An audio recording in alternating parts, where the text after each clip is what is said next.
నెలకి 50,000 నుండి 60,000 ఆదాయం రన్ టైలర్ యాప్లో ఆర్డర్ కంప్లీట్ చేసి పేమెంట్ పొందండి.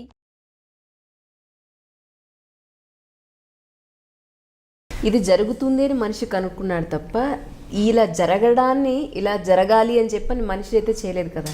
ఇప్పుడు వేసవికాలంలో చెట్లు కానీ, శీతాకాలంలో ఉండే వెదర్ కానీ, వర్షాకాలంలో ఉండే వెదర్ కానీ మనిషి క్రియేట్ చేసింది కాదు. ఇప్పుడు కూడా మీరు ఒప్పుకోరా భగవంతుడు ఉన్నాడని?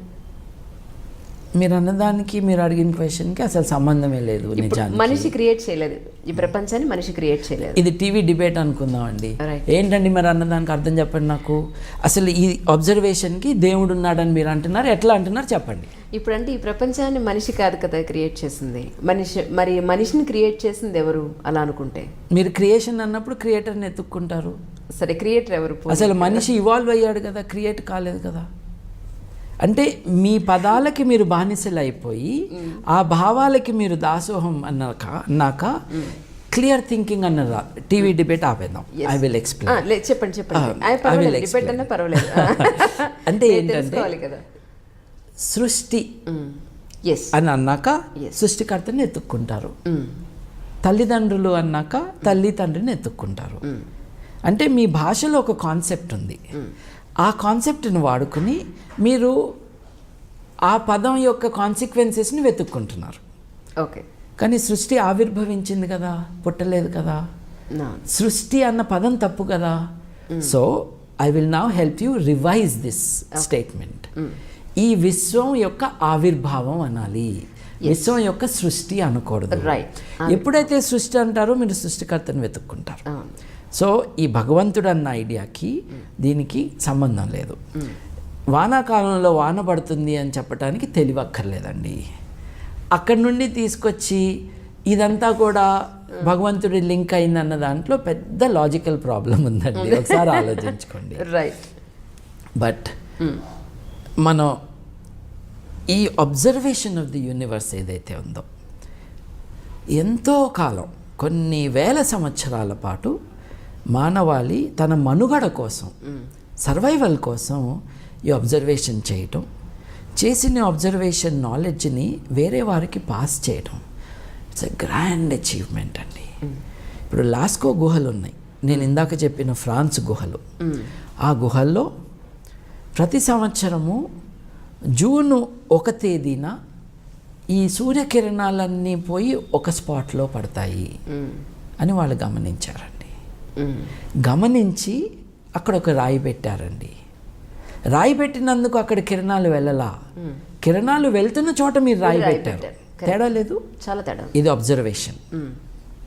అలా చేయటం, ఈ విషయాన్ని వేరే వారికి వాళ్ళు నాలెడ్జ్గా ఇవ్వటం 25,000 సంవత్సరాల క్రితం. అలాగే ఇట్స్ ఎక్స్ట్రాడినరీ అండి. మనం కార్బన్ డేటింగ్తో we can come to some conclusions about when something happened. ఇప్పుడు మనకు తెలిసింది ఏంటంటే, కొన్ని పెయింటింగ్స్ 25,000 సంవత్సరాల క్రితం ఆరంభించిన పెయింటింగ్స్ మధ్యలో ఆపివేస్తే 4-5 వేల సంవత్సరాల తర్వాత ఆ పెయింటింగ్ మీద కంటిన్యూ చేశారు. What does it tell you? It tells you about a continuous civilization, if you can call it civilization, over 10,000 years. ఆపివేసిన ఒక పెయింటింగ్ని కంటిన్యూ చేశారు. ఇప్పుడు మహాభారతాన్ని ట్రాన్స్లేషనే 3 పోయెట్స్ చేశారు. వాళ్ళు ఓవర్ 300 years 200 years చేశారు. ఎంత గొప్ప అని మనం అబ్బురపడుతున్నప్పుడు 10,000 సంవత్సరాల పాటు ఒకే పెయింటింగ్ని దిద్దుతూ ఇంప్రూవ్ చేస్తూ ఉన్నారు అని అంటే దాని సిగ్నిఫికెన్స్ ఆలోచించండి.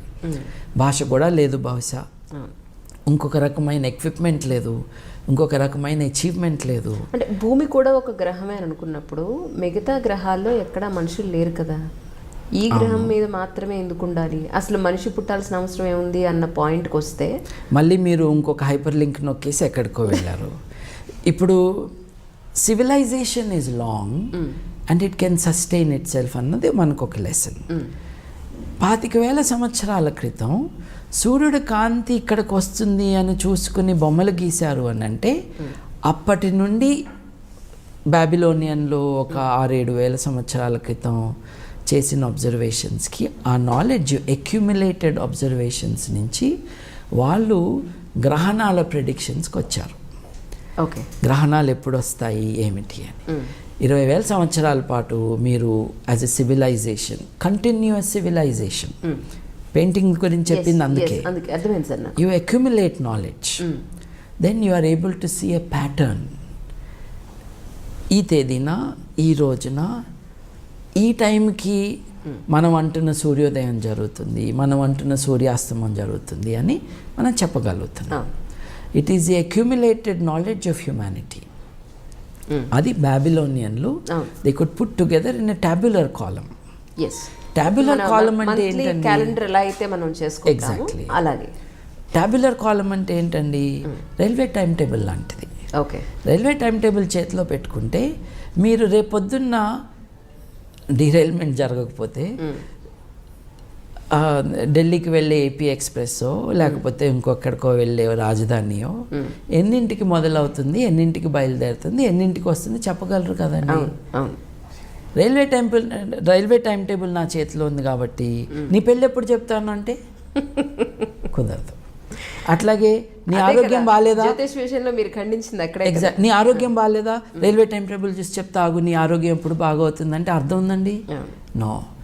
గ్రహాల గతులని మనం ఒక ప్యాటర్న్గా మనం డాక్యుమెంట్ చేసినప్పుడు అది మనకు ఒక ఆల్మనాక్గా కానీ, లేకపోతే ఈ గ్రహాలు ఎప్పుడు వస్తాయి, ఇది గ్రహణాలు ఎప్పుడు వస్తాయి, గ్రహాల మూవ్మెంట్ ఏంటని మనం చెప్పగలం. గొప్ప విషయం ఏంటంటే అబ్జర్వేషన్ చేసి we are able to tell us. సూర్యాస్తమం అనండి, సూర్యోదయం అనండి, గ్రహణం అనండి, ఇది సూర్యుడి గ్రహణం కావచ్చు, చంద్రుడి గ్రహణం కావచ్చు. గ్రహాల గమనాలని చెప్పటం అన్నది is a result of your observation. అంటే ఏంటి? ఇక్కడ కూడా పదాల విషయం చాలా ముఖ్యం. ఒకప్పుడు జ్యోతిష్యం అని ఎవరినన్నారు, దేన్నన్నారు? భారతదేశంలో జ్యోతిష్యం అని దేన్నన్నారు అని అంటే ఆస్ట్రానమీని, ఆస్ట్రాలజీని కలిపి ఒకే పదాన్ని వాడారు. ఓకే. రైట్. నేను ఇప్పుడు మెచ్చుకుంటున్నది కానీ అబ్బురపడుతున్నది కానీ నేనేమన్నాను మెచ్చుకోవటానికి? 10,000 సంవత్సరాల పాటు మానవాళి చేసిన గొప్ప విషయాన్ని చూసి నేను అబ్బురపడుతున్నాను. అది గ్రహాల గతుల యొక్క రిథంని వాళ్ళు డాక్యుమెంట్ చేసి గ్రహణం ఇప్పుడు వస్తుంది, సూర్యోదయం ఇప్పుడు, సూర్యాస్తమం ఇది అని చెప్పగలిగారు. Wonderful. That today is called ఖగోళ విజ్ఞానం. ఇట్ ఈస్ నాట్ కాల్డ్ జ్యోతిష్యం టుడే. ఇవాళ జ్యోతిష్యం అని దేన్ని అంటున్నాము? ఫలిత జ్యోతిష్యాన్ని అంటున్నాము. ఫలిత జ్యోతిష్యం అంటే ఏమిటి? గ్రహాలకి మనుషుల ఎఫైర్స్ మీద ఇన్ఫ్లుయెన్స్ ఉన్నది అని చెప్తున్నాం. దాన్ని ఫలిత జ్యోతిష్యం. ఓకే. దీనికి ఈ నయా జ్యోతిష్యులు ఏం చెప్తున్నారు? గ్రావిటేషన్ ఫోర్స్ ఉంది కదా, గ్రావిటేషన్ ఫోర్సు మనుషుల్లో చేంజ్ తీసుకురాదా అని ఒక సూడో సైంటిఫిక్ క్వశ్చన్ రైజ్ చేస్తున్నారు. ఇది నేను రిపీటెడ్గా అడ్రస్ చేస్తూ ఉన్నాను. ఇందాక మీకు చెప్పాను చూడండి, నేను ఫ్రెంచ్ నేర్చుకుంటే నాకేమొస్తుంది అంటే ఫ్రెంచే వస్తుందిరా అని చెప్తాం. అట్లాగే గ్రావిటేషన్ ఫోర్స్ మీ మీద ఏం ఎఫెక్ట్ ఇస్తుంది? గ్రావిటేషన్ ఎఫెక్ట్ ఇస్తుంది. పెళ్ళిళ్ళు కాదు, ఆరోగ్యం కాదు. అప్పుడు ఈయన్నాడు చూడండి, ఇప్పుడు ఎక్కువ మాట్లాడట్లా, శ్రీనివాస గార్గే గారు, ఆయన నాతో ఒక దెబ్బలాట పెట్టుకున్నాడు. దెబ్బలాట పెట్టుకునే ముందు గ్రీన్ రూమ్లో, అంటే మనం అంతా జిడ్డు మొకాలం కదా, కొంచెం ఏదో పౌడర్లు వేస్తున్నారు.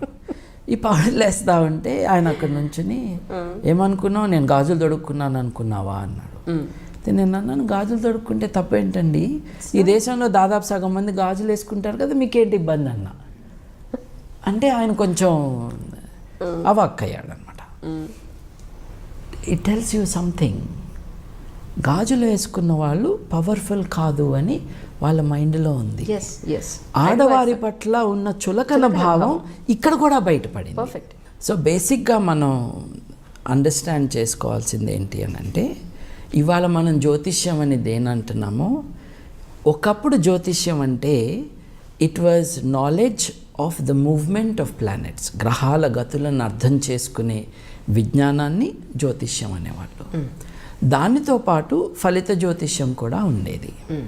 ఇవాళ దే హ్యావ్ స్ప్లిట్. గ్రహాల గతుల జ్ఞానాన్ని ఖగోళ విజ్ఞానం అంటున్నాము. ఏమి మిగిలింది అని అంటే, ఆ పిప్పిలో ఏముంది అని అంటే ఫలిత జ్యోతిష్యం ఉంది. ఇప్పుడు గ్రహణాలు ఎప్పుడు వస్తాయి, సూర్యోదయం ఎప్పుడు, సూర్యాస్తమయం ఎప్పుడు అన్నది is very obviously a great achievement to be able to say that. But గ్రహాల కారణంగా గ్రహాల ఇన్ఫ్లుయెన్సు మనుషుల హ్యూమన్ అఫైర్స్ మీద ఉంటుంది. ఎప్పుడు పెళ్ళిళ్ళు జరుగుతాయి, వ్యాపారం ఎలా ఉంటుంది, లేకపోతే మన ఆరోగ్యాలు ఎలా ఉంటాయి అన్నది మటుకు has no basis in any reality. నేను ఇందాక మీకు చెప్పినట్టుగా శ్రీనివాస గార్గే గారు ఒక డిస్కషన్లో మనిషి శరీరంలో 70% 60% నీళ్ళు ఉంటాయి కాబట్టి మరి చంద్రుడి కారణంగానే అలలు వస్తున్నాయని మీరు ఒప్పుకుంటారు కదా, మరి చంద్రుడి కారణంగా మనిషిలో మార్పులు రావని ఎలా అంటారు మీరు అంటే ఒకటే ప్రశ్న. అయితే చంద్రుడి కారణంగా మనిషిలో అలలు వస్తున్నాయా? లేదే. ఇప్పుడు 60% వేసుకుందాం, 60 కానీ 70% కానీ. మనిషి 100 కిలోల మనిషి ఉన్నాడు అనుకోండి, కాస్త గట్టిగా పెద్దగా ఉన్న మనిషి. మరి నీరేమో లీటర్ నీరు కిలో బరువు ఉంటుంది. అంటే దాని అర్థం ఒక 100 కిలోల బరువు ఉన్న మనిషిలో 60% నీరు అంటే 60 కిలోల నీళ్ళు ఉండాలి, 60 లీటర్ల నీళ్ళు ఉండాలి. ఏలుగోసి చూడు, నీళ్ళు వస్తాయేమో. ఇదన్నా వాటర్ ట్యాంకా? లేదే. అంటే నీరు ఎక్కడుంది శరీరంలో? అది జీవకణంలో ఉంది. It's not as liquid available for sloshing around. ఇది వాటర్ ట్యాంక్ కాదు. రక్తం ఒక 4 లీటర్లు రక్తం అనుకుందాము, కొంచెం ఎక్కువ కొంచెం తక్కువ అంత ఉంటుంది. విసర్జితం కానీ మూత్రం ఉంటుంది, అది ఎంత ఉంటుంది? లీటర్లు ఉండదు కదా. సో మీరు మొత్తం 5-6 లీటర్ల లిక్విడ్ గురించి మాట్లాడుతున్నారు శరీరంలో. ఇప్పుడు సముద్రంలో అలలు రావటానికి ట్రిలియన్స్ ఆఫ్ లీటర్స్, అంటే 100 కోట్ల కంటే ఇంకా కొన్ని ఎక్కువ రెట్లు లీటర్లు ఉన్న నీటి మీద చంద్రుడి యొక్క ఇన్ఫ్లుయెన్స్ ఉంటుంది. అంత నీరు మన దగ్గర లేదు కదా. So it is not possible.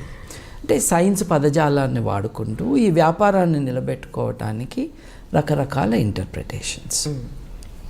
Individual జ్యోతిష్యుడితో పోట్లాట కాదు, ఇది రాంగ్. దీనికోసం ఇప్పుడు ఆరోగ్యం బాగాలేదు, డాక్టర్ దగ్గరికి వెళ్తే 500 రూపాయలు అవుతాయి, తర్వాత టెస్ట్లకు ఇంకొక 4-5 వేలు అవుతాయి. But at least you know where your body is. అంటే 5,000 రూపాయల్లో మీ పరిస్థితి ఏంటి, దీనికి ఏం చేయాలి అన్నది అర్థమవుతుంది. మీరు డాక్టర్ మీద కోపం వచ్చి డాక్టర్ నాతో 5,000 ఖర్చు పెట్టిస్తున్నాడు అని జ్యోతిష్యుడి దగ్గరికి వెళ్ళి 10,000 ఇస్తే ఎట్లా? This is my point. నీకు ఈ ప్రాబ్లం ఉంది, దీనికి రెమెడీ ఇది, దీనికి 5,000 దీనికి ఖర్చు అవుతాయి, 3,000 దానికి ఖర్చు అవుతాయి, ఈ దానం ఇది అని చెప్పేసి 10,000 ఖర్చు పెడుతున్నారు. అలా చేయొద్దండి, ఆలోచించుకోండి అని చెప్పటమే. Also to say that modern science, modern medicine, this is the way for our welfare. ఇప్పుడు 40 ఏళ్ళకి పుట్టుకుమనే మనిషి ఇవాళ 60 ఏళ్ళు 67 ఏళ్ళు బతుకుతున్నాడు అని అంటే అది సైన్స్ కారణంగా. ఎక్కువ కాలం మన వాళ్ళు బతకాలన్న కోరికతో ఎక్కువ మనం సైన్స్ మీద డిపెండ్ అవ్వాలన్నది ఉద్దేశం. సో గ్రహాల గతులకి మనుషుల వ్యవహారాలకి డైరెక్ట్ లింక్ లేదండి. సైన్స్ క్యాల్కులేషన్ స్కూల్లో నేర్చుకున్న సైన్సేనండి. ఆ ఈక్వేషన్ వేస్తే బిడ్డ పుట్టినప్పుడు ఆ బిడ్డని హ్యాండిల్ చేస్తున్న డాక్టర్లు కానీ మిడ్ వైఫ్స్ కానీ వాళ్ళ దగ్గర ఉన్న మెడికల్ ఇన్స్ట్రుమెంట్స్ ఉంటాయి చూడండి, వాటికే శనిగ్రహం కంటే ఎక్కువ ఇన్ఫ్లుయెన్స్ ఉంటుంది. And whatever influence is there, that is the influence of gravity. Gravity does not decide your health. మీరు అనొచ్చు జూపిటర్కి వెళ్తేనో ఇంకొక గ్రహం మీదకి వెళ్తేనో మన వెయిట్ మారుతుంది కదా అని. అంతవరకు నిజం. కానీ జూపిటర్ మన దగ్గరికి రావట్లా, మనం జూపిటర్ దగ్గరికి వెళ్ళటల్లా. So that influence is negligible or almost for practical purposes non existent. So this is the story about astrology. ఒక పెయింటింగ్ని కంటిన్యూ చేశారు. ఇప్పుడు మహాభారతాన్ని ట్రాన్స్లేషనే 3 పోయట్స్ చేశారు. వాళ్ళు ఓవర్ 300 years 200 years చేశారు. ఎంత గొప్ప అని మనం అబ్బురపడుతున్నప్పుడు 10,000 సంవత్సరాల పాటు ఒకే పెయింటింగ్ని దిద్దుతూ ఇంప్రూవ్ చేస్తూ ఉన్నారు అని అంటే దాని సిగ్నిఫికెన్స్ ఆలోచించండి. భాష కూడా లేదు, బహుశా ఇంకొక రకమైన ఎక్విప్మెంట్ లేదు, ఇంకొక రకమైన అచీవ్మెంట్ లేదు. అంటే భూమి కూడా ఒక గ్రహమే అనుకున్నప్పుడు మిగతా గ్రహాల్లో ఎక్కడా మనుషులు లేరు కదా. ఈ గ్రహం మీద మాత్రమే ఎందుకు ఉండాలి, అసలు మనిషి పుట్టాల్సిన అవసరం ఏముంది అన్న పాయింట్కి వస్తే మళ్ళీ మీరు ఇంకొక హైపర్ లింక్ నొక్కేసి ఎక్కడికో వెళ్ళారు. ఇప్పుడు civilization is long and it can sustain itself అన్నది మనకు ఒక లెసన్. 25,000 సంవత్సరాల క్రితం సూర్యుడి కాంతి ఇక్కడికి వస్తుంది అని చూసుకుని బొమ్మలు గీశారు అని అంటే అప్పటి నుండి బాబిలోనియన్లో ఒక 6-7 సంవత్సరాల క్రితం చేసిన అబ్జర్వేషన్స్కి ఆ నాలెడ్జ్ అక్యుములేటెడ్ అబ్జర్వేషన్స్ నుంచి వాళ్ళు గ్రహణాల ప్రెడిక్షన్స్కి వచ్చారు. ఓకే, గ్రహణాలు ఎప్పుడు వస్తాయి ఏమిటి అని. 20,000 సంవత్సరాల పాటు మీరు as a civilization, continuous civilization, painting గురించి చెప్పింది అందుకే, అర్థమైంది సార్ నాకు. You accumulate knowledge, then you are able to see a pattern. ఈ తేదీన, ఈ రోజున, ఈ టైంకి మనం అంటున్న సూర్యోదయం జరుగుతుంది, మనం అంటున్న సూర్యాస్తమం జరుగుతుంది అని మనం చెప్పగలుగుతున్నాం. It is the accumulated knowledge of humanity. అది బాబిలోనియన్లు they could put together in a tabular column. Tabular column అంటే ఏంటండి? క్యాలెండర్ ఎలా అయితే మనం చేసుకుంటామో ఎగ్జాక్ట్లీ అలాగే. టాబ్యులర్ కాలమ్ అంటే ఏంటండి?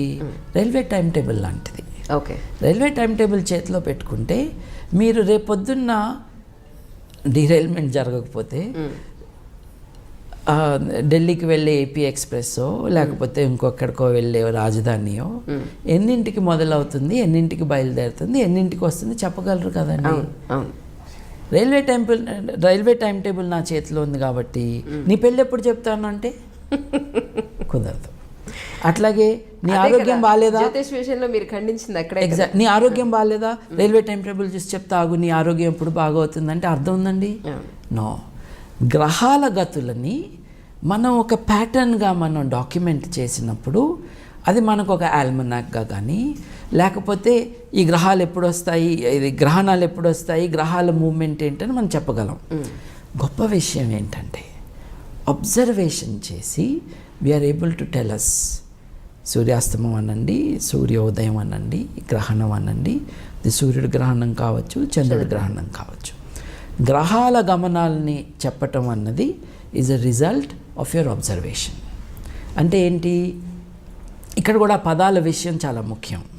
ఒకప్పుడు జ్యోతిష్యం అని ఎవరినన్నారు, దేన్నన్నారు? భారతదేశంలో జ్యోతిష్యం అని దేన్నన్నారు అని అంటే ఆస్ట్రానమీని, ఆస్ట్రాలజీని కలిపి ఒకే పదాన్ని వాడారు. Okay, right. నేను ఇప్పుడు మెచ్చుకుంటున్నది కానీ అబ్బురపడుతున్నది కానీ నేనేవన్నాను మెచ్చుకోవటానికి. 10,000 సంవత్సరాల పాటు మానవాళి చేసిన గొప్ప విషయాన్ని చూసి నేను అబ్బురపడుతున్నాను. అది గ్రహాల గతుల యొక్క రిథంని వాళ్ళు డాక్యుమెంట్ చేసి గ్రహణం ఇప్పుడు వస్తుంది, సూర్యోదయం ఇప్పుడు, సూర్యాస్తమం ఇది అని చెప్పగలిగారు. Wonderful. That today is called ఖగోళ విజ్ఞానం. ఇట్ ఈస్ నాట్ కాల్డ్ జ్యోతిష్యం టుడే. ఇవాళ జ్యోతిష్యం అని దేన్ని అంటున్నాము? ఫలిత జ్యోతిష్యాన్ని అంటున్నాము. ఫలిత జ్యోతిష్యం అంటే ఏమిటి? గ్రహాలకి మనుషుల ఎఫైర్స్ మీద ఇన్ఫ్లుయెన్స్ ఉన్నది అని చెప్తున్నాం. దాన్ని ఫలిత జ్యోతిష్యం. ఓకే, దీనికి ఈ నయా జ్యోతిష్యులు ఏం చెప్తున్నారు? గ్రావిటేషన్ ఫోర్స్ ఉంది కదా, గ్రావిటేషన్ ఫోర్సు మనుషుల్లో చేంజ్ తీసుకురాదా అని ఒక సూడో సైంటిఫిక్ క్వశ్చన్ రైజ్ చేస్తున్నారు. ఇది నేను రిపీటెడ్గా అడ్రస్ చేస్తూ ఉన్నాను. ఇందాక మీకు చెప్పాను చూడండి, నేను ఫ్రెంచ్ నేర్చుకుంటే నాకేమొస్తుంది అంటే ఫ్రెంచే వస్తుంది రా అని చెప్తాం. అట్లాగే గ్రావిటేషన్ ఫోర్స్ మీ మీద ఏం ఎఫెక్ట్ ఇస్తుంది? గ్రావిటేషన్ ఎఫెక్ట్ ఇస్తుంది. పెళ్ళిళ్ళు కాదు, ఆరోగ్యం కాదు. అప్పుడు ఈయన్నాడు చూడండి, ఇప్పుడు ఎక్కువ మాట్లాడట్లా, శ్రీనివాస గార్గే గారు, ఆయన నాతో ఒక దెబ్బలాట పెట్టుకున్నాడు. దెబ్బలాట పెట్టుకునే ముందు గ్రీన్ రూమ్లో, అంటే మనం అంతా జిడ్డు మొకాలం కదా, కొంచెం ఏదో పౌడర్లు వేస్తున్నారు. ఈ పౌడర్లు వేస్తా ఉంటే ఆయన అక్కడ నుంచుని ఏమనుకున్నావు, నేను గాజులు తొడుక్కున్నాను అనుకున్నావా అన్నాడు. నేను అన్నాను, గాజులు తొడుక్కుంటే తప్పేంటండి, ఈ దేశంలో దాదాపు సగం మంది గాజులు వేసుకుంటారు కదా, మీకేంటి ఇబ్బంది అన్న అంటే ఆయన కొంచెం అవాక్కయ్యాడు అనమాట. It tells you something. గాజులు వేసుకున్న వాళ్ళు పవర్ఫుల్ కాదు అని వాళ్ళ మైండ్లో ఉంది. ఆడవారి పట్ల ఉన్న చులకన భావం ఇక్కడ కూడా బయటపడింది. సో బేసిక్గా మనం అండర్స్టాండ్ చేసుకోవాల్సింది ఏంటి అని అంటే, ఇవాళ మనం జ్యోతిష్యం అని దేనంటున్నామో, ఒకప్పుడు జ్యోతిష్యం అంటే it was knowledge of the movement of planets, గ్రహాల గతులను అర్థం చేసుకునే విజ్ఞానాన్ని జ్యోతిష్యం అనేవాళ్ళు. దానితో పాటు ఫలిత జ్యోతిష్యం కూడా ఉండేది. ఇవాళ దే హ్యావ్ స్ప్లిట్. గ్రహాల గతుల జ్ఞానాన్ని ఖగోళ విజ్ఞానం అంటున్నాము. ఏమి మిగిలింది అనంటే, ఆ పిప్పిలో ఏముంది అనంటే ఫలిత జ్యోతిష్యం ఉంది.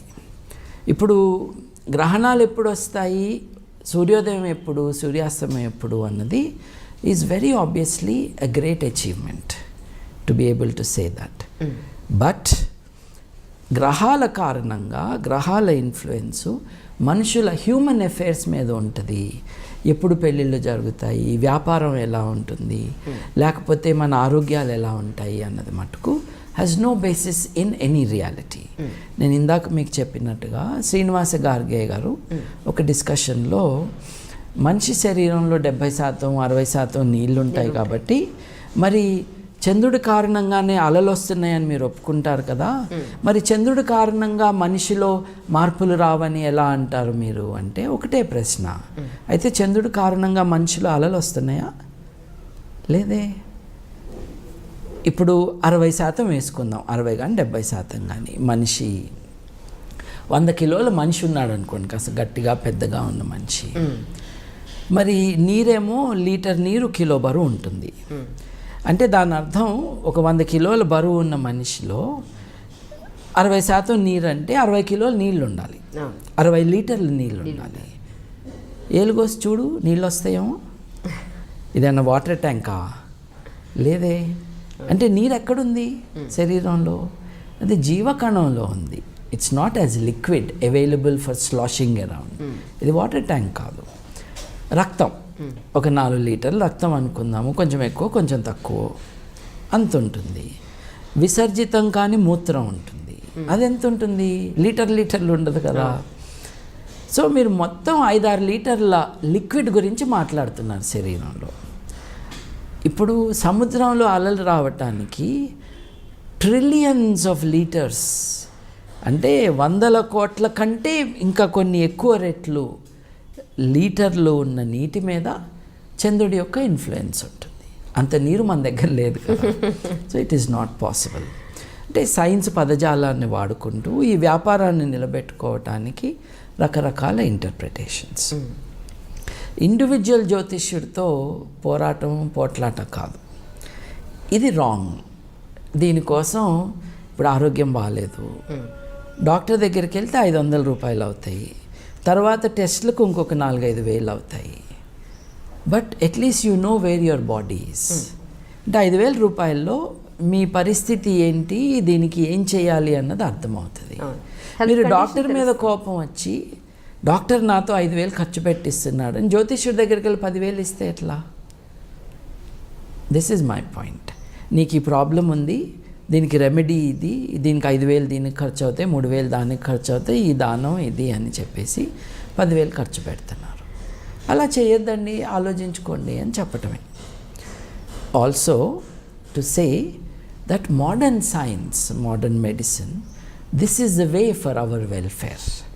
ఇప్పుడు 40 ఏళ్ళకి పుట్టుకుమనే మనిషి ఇవాళ 60 ఏళ్ళు 67 ఏళ్ళు బతుకుతున్నాడు అని అంటే అది సైన్స్ కారణంగా. ఎక్కువ కాలం మన వాళ్ళు బతకాలన్న కోరికతో ఎక్కువ మనం సైన్స్ మీద డిపెండ్ అవ్వాలన్నది ఉద్దేశం. సో గ్రహాల గతులకి మనుషుల వ్యవహారాలకి డైరెక్ట్ లింక్ లేదండి. సైన్స్ క్యాల్కులేషన్ స్కూల్లో నేర్చుకున్న సైన్సేనండి. ఆ ఈక్వేషన్లు వేస్తే బిడ్డ పుట్టినప్పుడు ఆ బిడ్డని హ్యాండిల్ చేస్తున్న డాక్టర్లు కానీ మిడ్ వైఫ్స్ కానీ వాళ్ళ దగ్గర ఉన్న మెడికల్ ఇన్స్ట్రుమెంట్స్ ఉంటాయి చూడండి, వాటికే శనిగ్రహం కంటే ఎక్కువ ఇన్ఫ్లుయెన్స్ ఉంటుంది. And whatever influence is there, that is the influence of gravity. Gravity does not decide your health. మీరు అనొచ్చు జూపిటర్కి వెళ్తేనో ఇంకొక గ్రహం మీదకి వెళ్తేనో మన వెయిట్ మారుతుంది కదా అని. అంతవరకు నిజం. కానీ జూపిటర్ మన దగ్గరికి రావట్లా, మనం జూపిటర్ దగ్గరికి వెళ్ళటల్లా. So that influence is negligible or almost for practical purposes non existent. So this is the story about astrology.